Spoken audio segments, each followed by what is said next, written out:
Hi everyone, it's Gwen from Hummingbird Tarot, and today I'm showing you my top December favorites. If you like this video, please give it a thumbs up and subscribe, and don't forget to hit the bell so you're notified when I upload a new video. So let's pause here for a moment, and I just want to see, how are you guys doing? I'm sending you some mojo right now to help you, so I'm gonna call on everyone who's watching this video. If you have some extra mojo to hand out, post a comment below that says that you're sending out love and light and support. And then for those of you that need a little bit of extra love and light and support right now, I want you to post a comment that says, I claim it. Let's just do a little bit more to help support each other when things are difficult.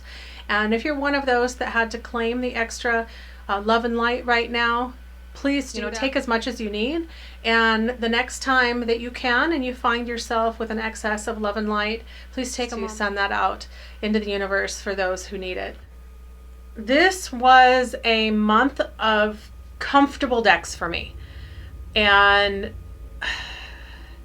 the last quarter of 2020 kind of derailed for me between politics and social unrest and the economic situation and COVID and lockdown and the holidays not being what they normally are. The last quarter was pretty difficult. So to help manage that for myself, I found in looking back that I went back to the decks that I'm the most comfortable with. There are some months when I like trying out new decks that I haven't used in a long time, or I like doing deliberately choosing decks that make me uncomfortable and challenge me. It definitely wasn't the month for that. The first deck I want to share with you is my first soulmate connection deck. And this is the Book of Shadows tarot deck. And there's two decks in the Book of Shadows collection. The As Above version, which isn't based directly on Rider-Waite-Smith, and it has to do more with the spiritual realm, and the images represented in that deck represent the spiritual realm. And then the So Below deck is the one, here's what the back of the deck looks like, and I colored the sides. Originally they were the same color as this outside edge, but they've kind of gotten a little garish over time. But these images you'll see represent a lot more of what you would see in your neighborhood, in your house. Oh, that card wants to come out and play. It's the Knave of Chalices, which will be the Knight of Cups. Interesting. Okay. So the thing that I really liked about this deck, this is actually one of my favorite devil cards. This is one of the things that I really like about this deck. Definitely underscores temptation very well without going to some of the scary places that a lot of the devil cards go to, and still states the same self-imposed restrictions. You can go for it and completely dive in and savor this, or you can hold back and make sure that you're eating healthy. And if you are avoiding this and eating healthy, that's self-imposed. And I love that this deck can get that message across just as easily without being what I would call a scary tarot card. But anyways, the thing that drew me to this deck are the little creatures that you'll see. You can see there's salamanders there. And then you'll see little fairies flying around in some of the cards. You'll see little, I don't know if they're gnomes or if they're considered dwarves. There's some more of them. But I just absolutely love this deck. And a couple of my other favorite things about this deck It's just that I found I had an immediate connection to this deck, and it was really easy for me to read it, and I really felt really connected from the first time that I looked at this deck. And my daughter gave me a gift that is in relation, that was inspired by this deck, and she actually gave me two things. Actually, I'm going to look for, see if I can find the cards that inspired this. Okay, so she made me, so here's the little salamanders that are in there, and she made me out of clay this little salamander, and this is phyllo dough, so this has been baked in the oven. And then the other thing that she made for me, and these little creatures here look very close to how I've imagined a lot of my spirit guides, and they've been with me since I was a small child, and she made me one of those guys too. Look at how cute he is. And these guys just rest up on my shelf. And then I also have one more little guy that's new to my collection, and he's just one of my little spirit guides that's hanging out in my reading space, keeping me company. They just really warm my heart and keep me company. Okay, so the next deck is a deck that I've talked about a lot this year, and this is the Psychicterrell Oracle. And this is an oracle deck, but it's also a tarot deck, and it has all 4 suits, cards 1 through 9, the major arcana, and the court cards are missing, and then it also has 7 additional cards on top of that that are chakra cards, and there's one for each chakra. So there's a total of 65 cards in this deck. There's a chakra card. And the other cards in the deck, the minor arcana and major arcana, they're represented here. Those are all based on the Rider-Waite-Smith tarot deck, so you can very easily read this. And it's just a little bit of a twist on some of the card interpretations. So you can see, here we go, power. It's the lion and the old man. Or strength.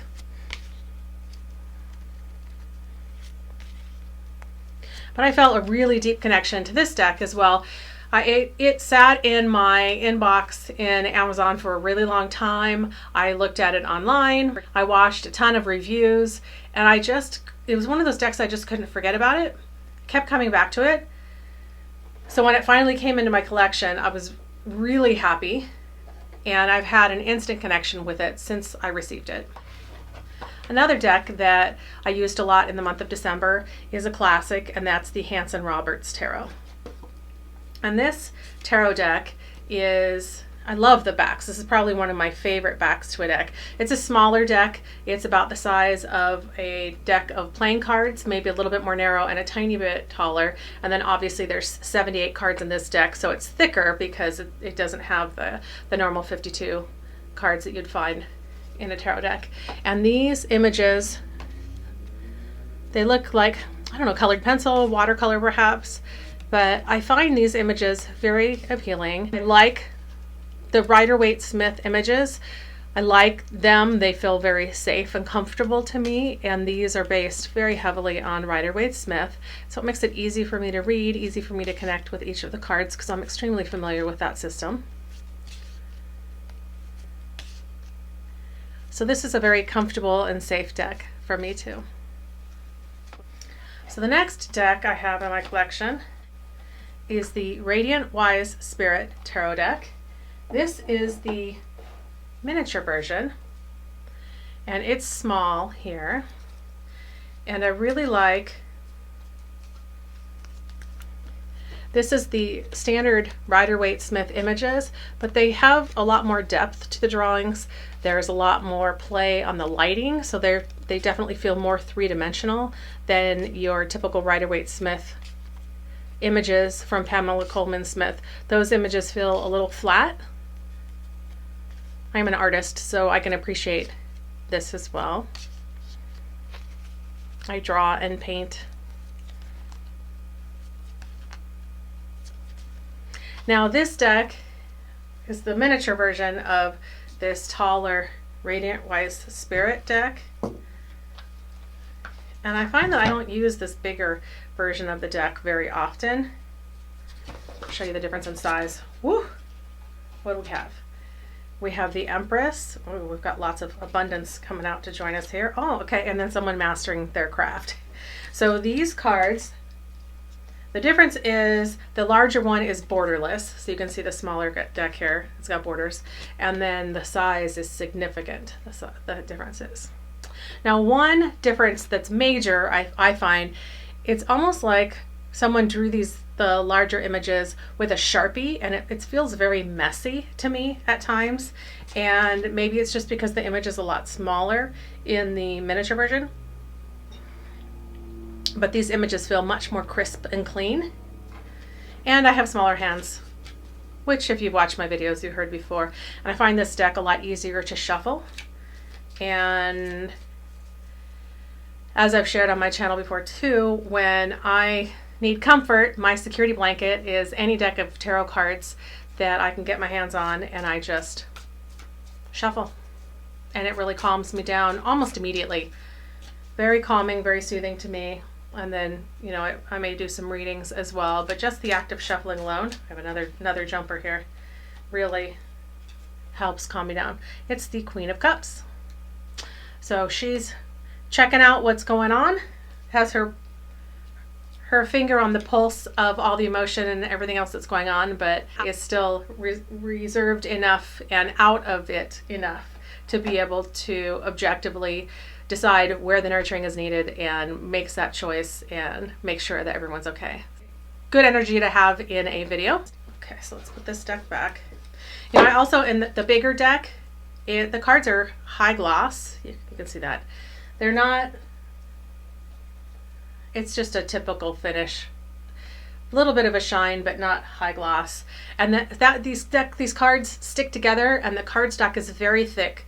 So because they stick together, they're large and they're shiny, they're really hard to shuffle. And I'm not as big of a fan about how messy the artwork seems in the bigger version. So I actually prefer the smaller version of that deck to the larger one. So another deck that is one of my go-to Oracle decks, and I use these for one-card pulls. This is the Psychicterrell Oracle. I've mentioned this before too. One-card pulls, I may do a daily reading for myself. I may do this as a clarifier, use this as a clarifier card for a tarot reading, or I may just do a reading entirely of Oracle cards. But one of my favorite things about this deck is the artwork is beautiful. The images are very soothing and calming. The messages are very supportive. And that's exactly what I needed in the month of December. So let's go ahead and pull one right now, since we have so many other cards jumping out to make a visit. Here we go. In the flow. Everything is smooth sailing. And it is. I do feel a shift in the energy. Things are moving in the right direction. I think we still have a lot further to go, but we'll get there. We'll get there. Okay. Another deck that I have is the Universal Weight. This is the Pocket Tarot deck. And again, this one is one that I've been shuffling a lot for comfort. It's about the same height as a deck of playing cards. They're a little bit more narrow, and then again 78 cards instead of 52. So this one actually fits really nicely in my hands, and I shuffle this a lot when I just need to be relaxed. So I love, and my cards do have clothes on the naked people. Conversation for another day. And these are colored really nicely. You may recognize this deck. Let me grab it.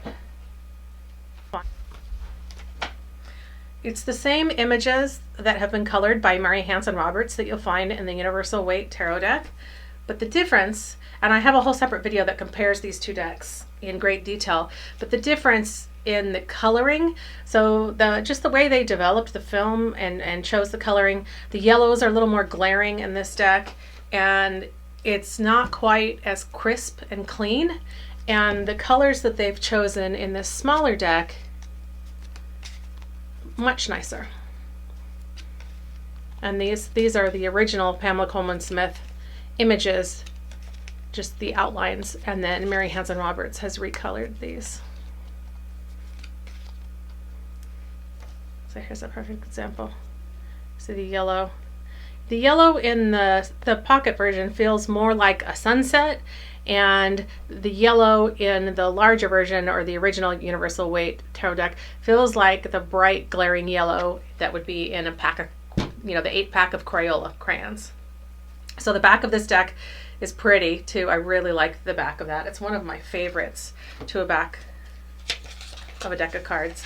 And the Universal Weight, the larger version that I have, is this here. And I do believe they have re-released this deck in a box that looks like this with the sun on it. So it's the exact same images, but it's the newer, the more crisp photographs and the better version of the colors that are preferable to here. So if you're ever choosing between the two different Universal Weight decks, choose the one with the sun on it. It's much better.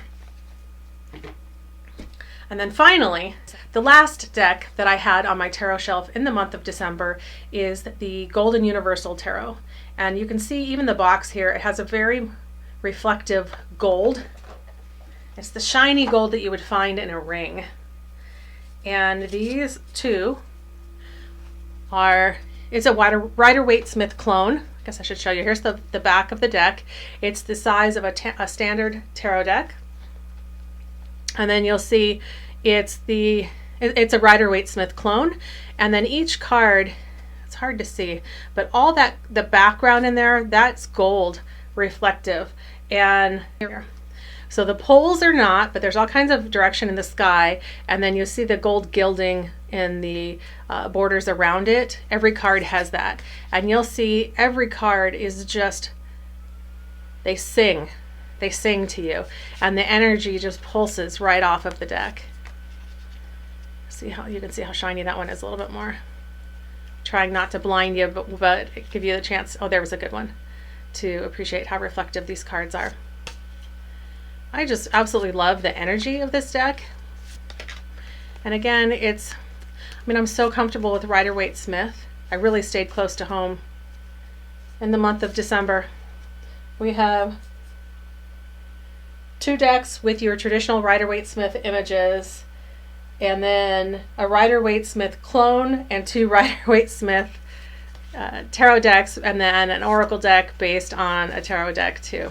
So what can I say? I'm an RWS girl, but you'll recognize this deck.